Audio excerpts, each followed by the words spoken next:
Good afternoon, Center for Effective Living Community. It's Valerie Ling, clinical psychologist here on a Friday afternoon. I've actually just finished my clinic day at Wesley, about to pack up to go when I remembered that we have Scott who's interning with us. Scott is a fourth year psychology student who asked me a really good question last week, and he asked me, what do psychologists actually do during the first session? And I remembered that I was collating some information and resources to leave behind for him at the office before I go, and I thought it's probably not a bad one to actually talk about in a video. You might know someone who's thinking about going to see a psychologist who might have this question that you could actually share this video with, or you might actually be thinking yourself, wondering, what actually does happen during that first appointment? Well, the good news is, because psychologists deal with talk therapy, there aren't any invasive instruments or things that we stick on you that we try to figure you out or read your mind.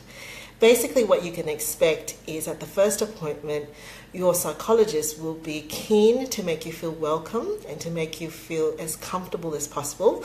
We totally understand that it's quite anxiety provoking to see someone for the first time. Now, in general, what we will do is to actually hear what brought you in to the appointment, what's been happening recently. Then we'll want to find out a little bit about your background and history. We'll talk to you about maybe when you first experienced these symptoms. We'll talk to you about your family history. We'll talk to you about your work and study history. And we try to understand your relational and relationship context as well. Now, psychologists will generally also provide you with some structured questionnaires for you to fill out, and that helps us to really get a deeper understanding from an objective point of view what you've been experiencing. And it also helps us, your therapist as well as yourself, to keep track on your progress as you begin and in the middle and when you finish off your therapy sessions.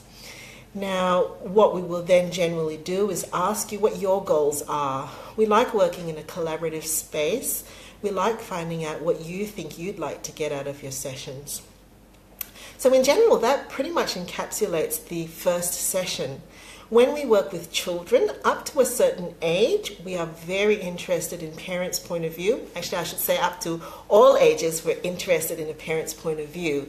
But depending on the age of the child, we may have parents actually come to an assessment session as well. With adolescents, we actually do try to get perspective from parents as well, because we understand that there is a family and school history that we need to understand. So at the end of the day, your first session is really about helping you to feel welcome and comfortable, but it's also getting that deep history so that we can understand where you're coming from, and finally to figure out what some of your goals are for coming to see us. So I hope that answers your question, Scott. I've left you a whole bundle of information here in the office for you to pick up on Monday when you're in. And I hope that also might be a helpful resource for our community to pass on and to have for themselves. Have a lovely weekend.